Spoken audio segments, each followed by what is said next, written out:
presença do Senhor já enche este lugar, amém? Glória a Deus, aleluia! Que manhã especial. Estamos em mais ou menos 3 horas de culto e o Senhor já agiu grandemente aqui. Eu tenho certeza que todos que estão aqui sentiram a forma do Senhor, a presença do Senhor de uma forma especial, né? E até 9 horas da noite ainda tem muito chão, o Senhor tem muito para derramar sobre as nossas vidas. Bom, eu fiquei com o tema Avivamento por Lágrimas, através da história de Ana. Mas antes disso, eu gostaria de fazer 2 perguntas. Glória a Deus! Onde estão as lágrimas para o avivamento? E na reunião de quarta-feira, o pastor, em algum momento, o pastor Jurandir, ele fez uma pergunta. Ele falou assim: qual foi a última vez que você chorou em oração? Então, qual foi a última vez que nós choramos em oração na presença do Senhor? E antes de entrarmos na história de Ana, eu quero pontuar algumas coisas sobre dores e lágrimas. E a verdade é que o som do avivamento é o barulho de lágrimas. E esse barulho nem sempre é audível quando se trata da nossa alma. As lágrimas, elas representam o derramar da alma. E as lágrimas são orações líquidas, onde o amor de Deus não é expressado em palavras. Para a gente compreender, a gente pode pensar que não importa onde estamos, não importa o país que estamos, não importa a cultura que estamos, não importa com quem estamos, as lágrimas sempre comunicam a mesma coisa, né? As lágrimas sempre comunicam a mesma coisa, seja alegria, seja tristeza, seja nós nos humilharmos na presença do Senhor. Comunicam que a linguagem não é capaz, mas nos mostra onde o nosso coração está envolvido. Então hoje eu te faço a mesma pergunta: qual foi a última vez que você chorou em oração? Qual foi a última vez que você derramou a sua alma aos pés do Senhor? Se os nossos olhos estão secos, é porque o nosso coração está desértico. Então a gente precisa encher a nossa alma, né? Seja com lágrimas de choro, queremos chorar com os que choram e se alegrar com os que se alegram, né? E a igreja, ela não vai dar uma mensagem ao mundo enquanto o Senhor não conquistar o seu coração. Então eu tenho certeza que hoje o Senhor quer derramar algo novo sobre o nosso coração. Quer não somente fazer o avivamento dentro da igreja, mas dentro de nós, né? Quer avivar aquilo que está morto, né? Ativar novamente o coração endurecido. E não importa, não podemos chorar por outros, né? Não adianta nós queremos chorar pelo mundo sobre o que vem acontecendo lá fora e o que já vem, né, falado através da Bíblia, sem os nossos corações se importarem somente com as nossas próprias dores. E Ana, ela chorou por algo. Ela chorou por algo que ela queria ter, né? Por algo que era dela. Mas ela, ao receber, não tornou-se mais dela, porque ela dedicou a vida de Samuel ao Senhor, né? Então se tornou do Senhor. E Samuel, ele foi gerado na dor da esterilidade, né? Ana era estéril. Mas ele não foi o fim. Foi apenas o começo da vida de Samuel consagrado ao Senhor. E eu quero te falar uma coisa: o princípio das dores não é o fim. A palavra nos garante isso em Mateus 6. E eu quero abrir aqui com vocês. Aleluia. Mateus 24, 6. E vós ouvireis falar de guerras e rumores de guerras. Todavia, não se desesperem, porque é preciso que tais coisas ocorram, mas ainda não será o fim. Então, o início das dores não é o fim. E o pastor Daniel falou um pouco sobre isso. E existe uma palavrinha aí, né? O mas ainda não será o fim. Então, ou seja, essa dor vai ser natural, mas estará ligando, gerando algo sobrenatural.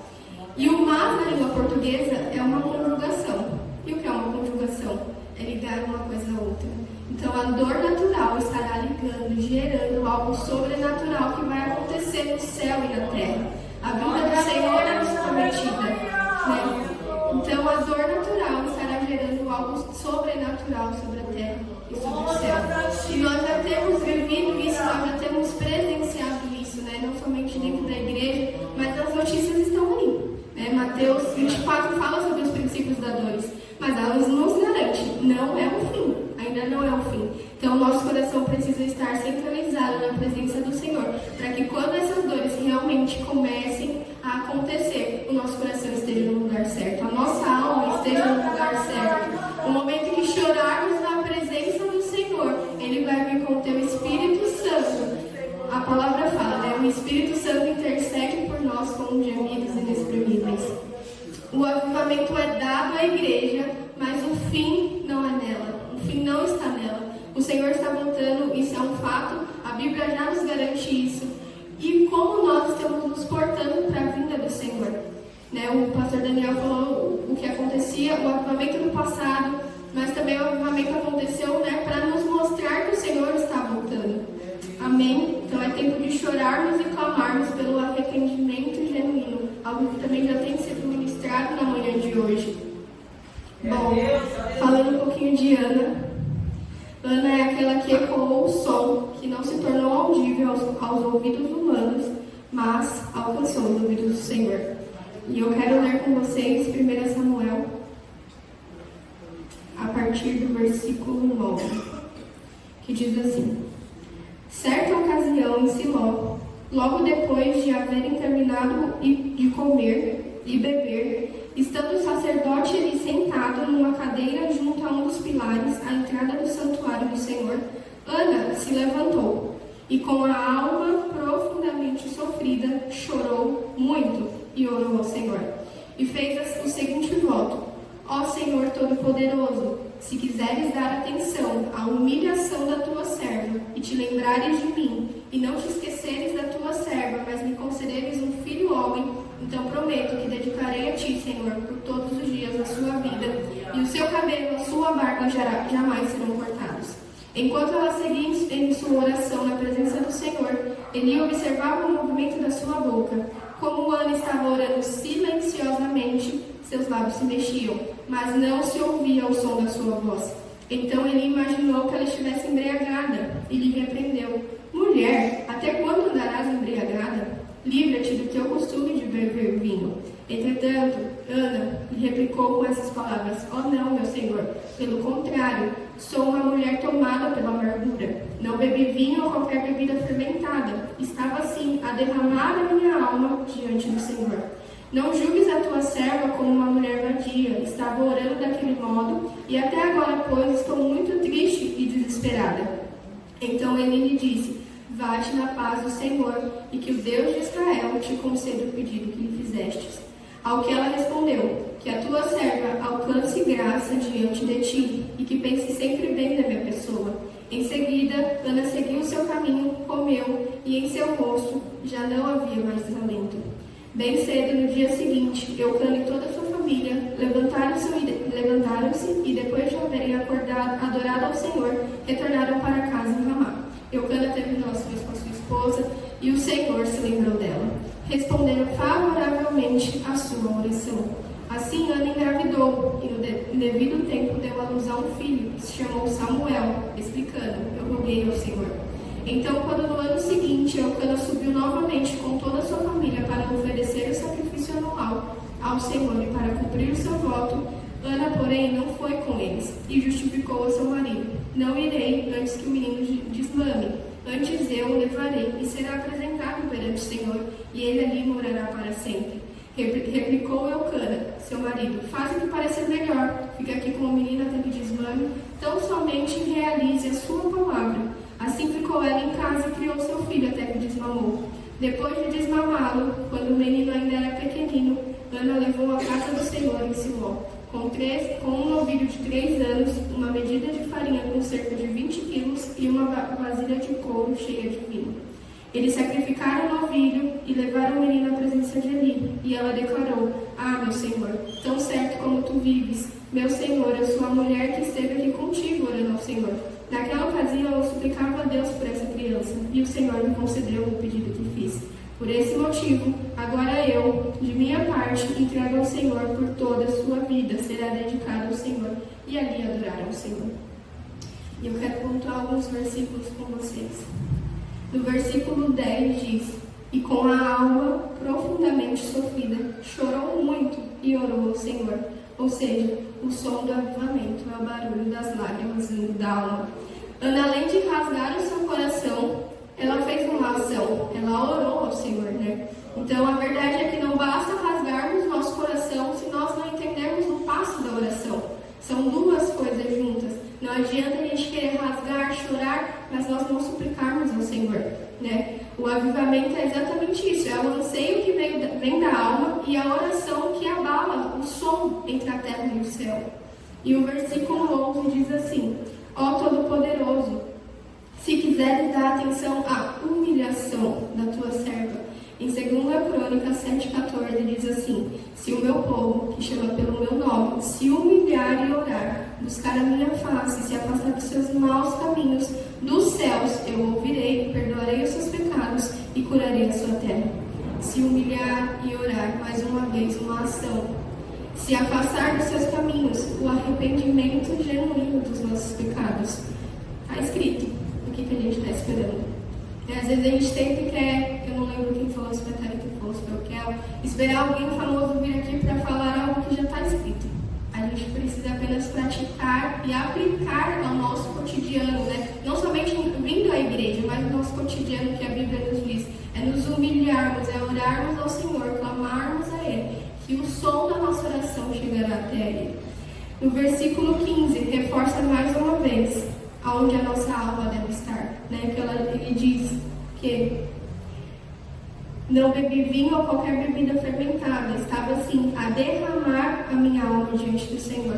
Ana soube exatamente onde derramar a alma dela, ela soube exatamente o lugar que ela deveria buscar o milagre, o seu filho Samuel. E o versículo 18 diz: e em seu rosto, no final do versículo diz: e em seu rosto já não havia mais desalento. Ou seja, quando derramamos a nossa alma no lugar certo, Ele transforma tudo. Ana entrou desesperada, Ana entrou triste, entrou com seu coração pesado, mas ao derramar a sua alma aos pés do Senhor, ela saiu totalmente diferente. É uma transformação do nosso exterior, mas também do nosso interior, não é verdade? Então, quando nós encontramos o lugar certo, o coração certo e a pessoa certa, que é o Senhor, Ele move através de nós. E no verso 28, que diz assim: por esse motivo, agora eu, de minha parte, o entrego ao Senhor, por toda a sua vida será dedicado ao Senhor. Ou seja, Ana foi fiel ao que ela havia prometido ao Senhor, né? A fidelidade de Ana decretou o futuro de Samuel.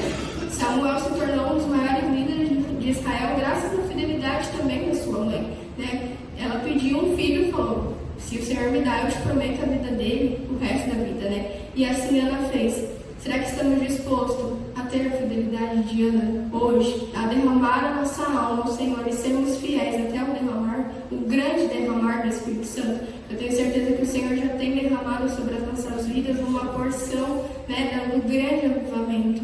Então, o Senhor não nos prometeu algo, né? O Samuel não foi prometido a Ana, ela pediu Ana ao Senhor e ela teve. Então, que os nossos olhos, os nossos corações, as nossas almas, as nossas orações, as nossas lágrimas hoje se rendam aos pés do Senhor. E eu queria ler com vocês em Romanos 8, a partir do verso 18. Porque a verdade é, a criação aguarda com ardente expectativa a revelação dos filhos de Deus. Essa é a grande verdade. Romanos 8 diz, Romanos 8, a partir do 18, diz o sofrimento e a glória futura. Que diz assim: estou absolutamente convencido de que os nossos sofrimentos do presente não podem ser comparados com a glória que nos será revelada.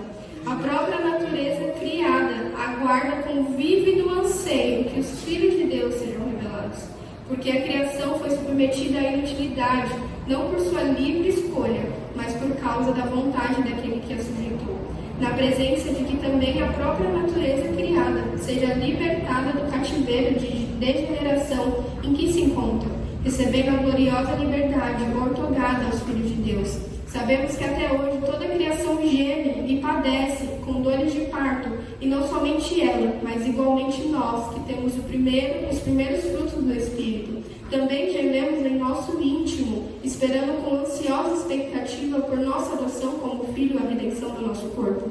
Porquanto, precisamente, nessa esperança fomos salvos. Contudo, esperança que não é esperança.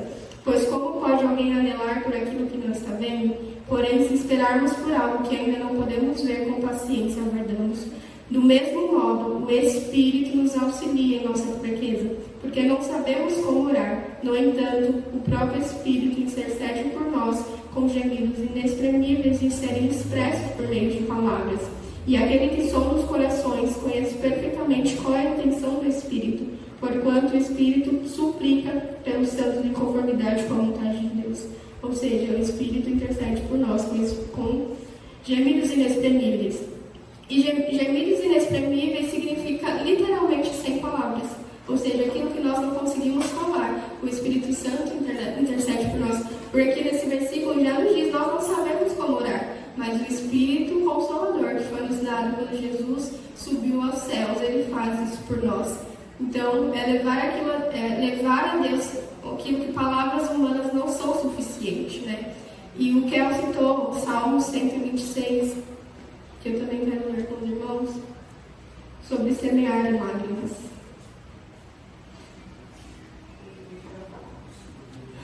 Salmo 126, a partir do verso 5 e 6, que diz assim: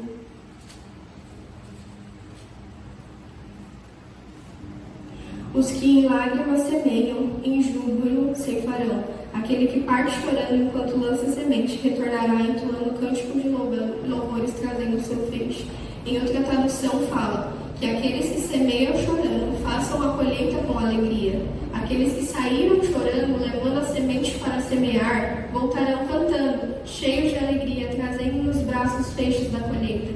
Ou seja, por mais que as dores se iniciem, nós precisamos ter alegria, porque é um sinal da volta do Senhor. Por mais que as nossas lágrimas estão sendo semeadas aqui na terra, por conta das nossas dores naturais, pelas coisas que estão acontecendo, aquilo que a Bíblia já nos comprova que vai acontecer, nós precisamos colher com alegria, porque a volta do Senhor está perto, né? E a conclusão é que o dor, o sofrimento e as lágrimas são a base para um verdadeiro cristão que anseia a volta de Jesus. Vai doer, mas ainda não é o fim, que é aquilo que nos garante Mateus 24. O sofrimento presente nos levará à glória futura, que foi o que a gente leu em Romanos. As lágrimas são as orações líquidas, onde o amor de Deus não é expressado em palavras. Que sejamos os filhos que a criação aguarda com grande expectativa a revelação de Deus, né? Então, é tempo de nós derramarmos as nossas lágrimas e nos humilharmos na presença do Senhor, com que a nossa alma verdadeiramente, né, eleva o nosso som ao trono do Senhor e que o Espírito Santo venha interceder por nós. O Senhor está voltando, essa é a nossa comprovação, esse é o avivamento que a gente tanto busca, que nós tanto falamos, precede a volta dele. Eu não sei como vocês estão, mas eu sinto alegria de saber isso. Uma vez eu comentei com os adolescentes que possa ser que a nossa geração veja a volta do Senhor. E será que nós estamos preparados? Ou será que nós não veremos, mas a próxima geração verá? E é aquilo que a Thalita falou. Como será que nós estamos preparando a próxima geração para isso? É tempo de alcançarmos as crianças, é tempo de alcançarmos os adolescentes, é tempo de alcançar os mais jovens que se perderam. O Senhor está voltando. É em lágrimas que nós vamos buscar a resposta do Senhor. Não somente para essa igreja, mas para a nação brasileira. Amém? Se coloque de pé, meus irmãos. Vamos fazer um clamor hoje. Rasgar a nossa alma, né? Joel fala, não é tempo de rasgar as roupas, mas sim o coração. Então, que nessa manhã a gente venha rasgar o nosso coração. Que a nossa alma fale, Senhor, profundamente, assim como Ana derramou a sua alma profundamente na presença do Senhor. Que hoje você também venha derramar a sua alma, a sua lágrima. E mais uma vez eu te pergunto, onde estão as lágrimas do avivamento? Qual foi a última vez que você chorou em oração? Se faz muito tempo, então abra o seu coração para que o Espírito Santo haja em você e que as suas lágrimas hoje, nessa manhã, cheguem